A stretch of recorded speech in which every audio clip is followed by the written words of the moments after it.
नमस्कार भाइयों बहनों। मैं पंकज विश्वकर्मा आपका धैर्य ऑनलाइन अकेडमी में आपका बहुत बहुत स्वागत करता हूँ। कैसे हैं आप सब कुछ? आई होप आप सब बढ़िया होंगे। अ, हम यहाँ पे आज ये डिस्कस करने के लिए आए हैं कि आपकी जो 10th बोर्ड है, आपको कैसे क्या फोकस करना है, कब कहाँ और कैसे तैयारी करना है। आप पीछे देख ही पा रहे होंगे, यहाँ पे ये बोर्ड भी वैसा ही है। इसमें कब कहाँ और कैसे तैयारी करना है उस बारे में हम आज चर्चा करने वाले हैं। उसके लिए हम ब्लूप्रिंट के थ्रू पूरा समझेंगे कि कैसे क्या आप तैयारी कर पाएंगे। आपको कोई झिझक नहीं करना है, आराम से आप देखिए। मैं जैसे जैसे आपको बताता जाता हूँ उस तरीके से आप देखते रहिए। हाँ, फर्स्ट में हम यहाँ पे जो अंक योजना हमारे सामने है, जो ब्लूप्रिंट जिसको बोला जाता है, उससे अपन शुरुआत करते हैं। फर्स्ट है अपन हिंदी। हिंदी में जो टोटल अपना जो पेपर रहेगा वो रहेगा 75 अंक का। यहाँ पे आप देख पा रहे होंगे 3 घंटे में आपको सोल्व करना रहता है, जिसमें आपके ऑब्जेक्टिव क्वेश्चंस आएंगे। 2-2 नंबर के जो क्वेश्चन आएंगे, 3 नंबर के जो क्वेश्चन आएंगे और 4 नंबर के जो क्वेश्चन आएंगे पेपर वाइज, वो अपन आज चर्चा करेंगे। ठीक है। फर्स्ट अपन यहाँ से स्टार्ट करते हैं।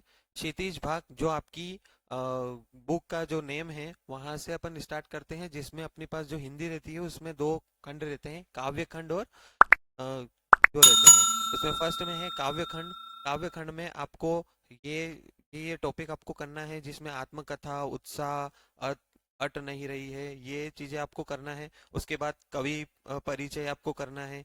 भावार्थ जिसमें संदर्भ, प्रसंग, व्याख्या आपको करनी है। सौंदर्य बोध, भाव और विषय वस्तु पर आधारित प्रश्न जो आएंगे वो आपको रिजोल्व करने हैं। उसके बाद आपको काव्य बोध में जो काव्य की परिभाषा और भेद, बस आपको यही करना है जो इसमें ब्लूप्रिंट में दिखाया हुआ है। आपकी पूरी जो तैयारी है वो इजीली तरीके से आप कर पाएंगे। उसमें आपकी जो फर्स्ट है काव्य बोध। काव्य बोध में आपको ज्यादा कुछ नहीं करना है।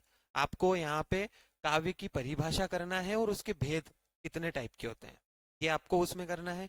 उसके बाद रस किसे कहते हैं, रस के कितने अंग होते हैं, प्रकार होते हैं, ये उदाहरण सहित आपको करना है।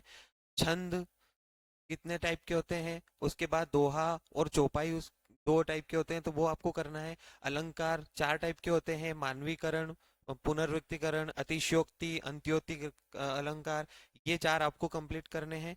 शब्द गुण का सामान्य परिचय आपको करना है। ये अगर आप कर लेते हैं तो आपके 10 नंबर यहाँ पे कंप्लीट हो जाते हैं। उसके अलावा आपको काव्य बोध से कुछ नहीं करना है। राइट। उसके आगे अपन जाते हैं तो उसमें जो है उसमें है क्षितिज भाग 2। ये जो अपना था गद्य खंड है ना, अपन ने ऊपर पद्य खंड की बात की थी, ये यहाँ पे गद्य खंड है। गद्य खंड में ये जो आपके पाठ के नाम दिए हुए हैं उस हिसाब से आपको करना है। नेताजी का चश्मा, बाल गोविंद भगत, लखनवी अंदाज, है ना, ये और में भी आएंगे, तो आप इनमें से जो जो टॉपिक है वो आप कर सकते हैं। गद्य की जो प्रमुख गौण विधाएं ये आपको करना है।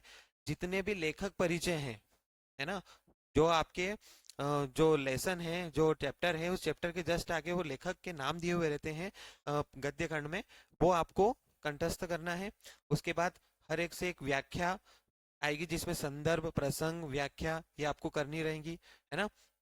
विषय वस्तु विचार प्रोत आधारित प्रश्न ये कुछ आएंगे आपके, जो कि आपके आएंगे 17 नंबर के, है ना। इसके साथ अपन आगे चलते हैं। भाषा बोध।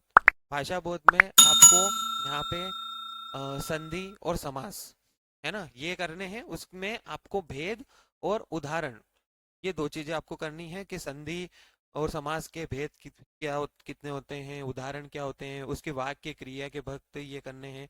उसके बाद वाक्य के भेद ये आपको करने हैं। मुहावरे वो लोकोक्तिय, अनेकार्थी शब्द और वाक्यांश के लिए एक शब्द, ये आप अगर कर लेते हैं। शब्द शक्ति का सामान्य परिचय ये आप कर लेते हैं तो आपके 8 नंबर यहाँ पे कंप्लीट हो जाते हैं।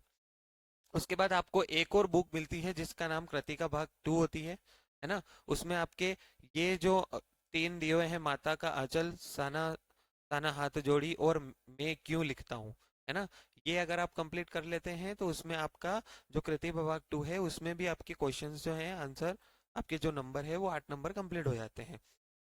उसके अलावा आपके पास अपठित बोध आता है, जिसमें काव्यांश और गद्यांश आते हैं। है ना। कुछ ऐसे आते हैं जो आपको, जो आप सारे क्वेश्चन जिसके आराम से कर पाए वो आप इसमें करिएगा। उसके बाद जो पत्र लेखन, जो अपन लेटर बोलते हैं, लेटर और एप्लीकेशंस, वो आते हैं। और में आते हैं तो आपका 4 नंबर का यहाँ पे कंप्लीट हो जाता है। उसके बाद जो निबंध लेखन है, निबंध लेखन आपको कुछ इस तरीके से लिखना है कि पहले उसकी रूपरेखा आपको तैयार करनी पड़ेगी।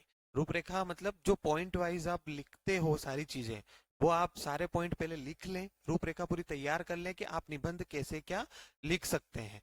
कि फर्स्ट में जैसे प्रस्तावना आता है और जो एंड अपन को करना है वो उपसंहार से करना है। तो ये पूरा अपन को, ये इसको बोलते हैं रूपरेखा। जो पॉइंट आप, जितने भी पॉइंट आप लिखोगे, मान लो मैंने जो निबंध लिखा है वो 8 पॉइंट मैंने उसमें लिखे हैं, जो प्रस्तावना से स्टार्ट होगा और उपसंहार पे खत्म होगा।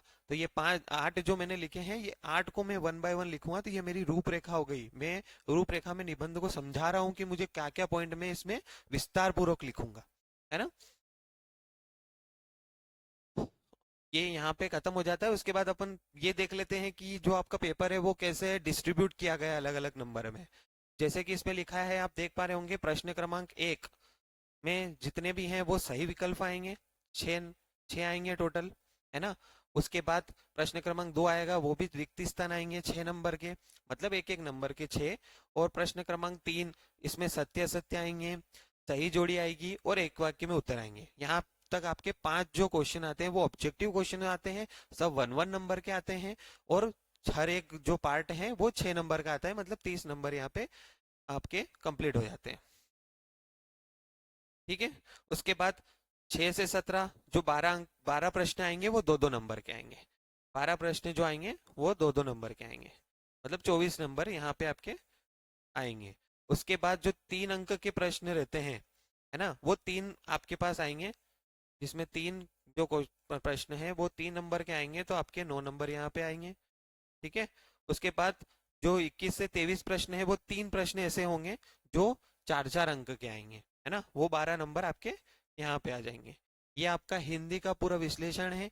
तो आप आराम से हमारे साथ जुड़े रहिएगा, हम विस्तृत 1 बाय 1 आपको सारी चीजें जो 10th में ब्लूप्रिंट जिस हिसाब से मैंने समझाया है उस हिसाब से आपको पूरा गाइड किया जाएगा कि किस कैसे क्या आपको तैयारी करनी है और किस टॉपिक से, किस चैप्टर से आपके क्वेश्चंस आने वाले हैं, वो उसके साथ हम आपको बताते रहेंगे। उसके अलावा अपने पास ये हिंदी हो गया, हिंदी हो गया। उसके बाद अपने पास जो स्टार्ट होता है वो संस्कृत है ना। संस्कृत में भी एक ऐसा सब्जेक्ट है जो कि हमारी बहुत पुरानी प्राचीन भाषा है, उसमें भी ये एक ऐसा टॉपिक है जिसमें आप ज्यादा से ज्यादा नंबर्स कवर कर सकते हैं। बस अपनी एक स्मार्ट तरीके से आपको हमारे साथ बने रहना है। जो हम बताते जाते हैं अगर आप वो कर लेते हैं तो उस हिसाब से आपके जितने भी ज्यादा से ज्यादा नंबर है वो संस्कृत में आ सकते हैं। इसमें जो कुछ टॉपिक ऐसे हैं जो कि अपन पहले से ही अपन कंप्लीट करके चल सकते हैं, जैसे कि निबंध लेखन हो गया। यू नो दैट के निबंध लेखन में जो ऐसे टॉपिक हैं जो कि बहुत बार बार रिपीट होते रहते हैं, है ना, अपन उनको कवर करेंगे, उसके 4 नंबर अपने पास कंप्लीट हो जाएंगे। पत्र लेखन, है ना, और जो जिनको अपन हिंदी में लेटर, इंग्लिश में लेटर और एप्लीकेशन बोलते हैं, वो यहाँ पे कंठस्थ कर सकते हैं। उसके बाद जो अपठित गद्यांश होते हैं वो अपन कंप्लीट कर सकते हैं, है ना। उसके अलावा जो श्लोक आते हैं वो श्लोक अपन कंप्लीट कर सकते हैं। तो कोई भी 2 श्लोक हैं वो आप कंठस्थ कर लीजिएगा। उसके अलावा जो विलोम शब्द हो गए, पर्यायवाची शब्द हो गए, विश्लेषण शब्द ये हो सकते हैं, संदेह, समास की परिभाषा, ये तो इसमें फिक्स है कि ये आते ही आते हैं। तो इनके नंबर भी आपको दिए हुए हैं सामने, ये अगर आप कर लेते हैं तो इनसे जो भी ऑब्जेक्टिव्स आएंगे वो आपको बिल्कुल भी करने में परेशानी नहीं होगी, आप आराम से इस पेपर को कर सकते हैं। ये संस्कृत हो गया। संस्कृत में आप ये टॉपिक जो दिए हुए हैं उस तरीके से आप कर लीजिएगा। उसके अलावा अपने पास जो मैथ्स है, सब जिसको गणित बोला जाता है हिंदी में, वो भी यहाँ पे है, इसका भी पूरा ब्लूप्रिंट है, ये भी एज इट इज है। आप हमारे साथ जैसे जैसे जुड़े रहिएगा, हम आपको 1 बाय 1 सारी चीजें गाइड करेंगे। आप हमारे साथ जुड़े रहिएगा। धैर्य ऑनलाइन कोचिंग जो कि इस चीज के लिए आपके लिए हमेशा आपकी मदद करती रहेगी।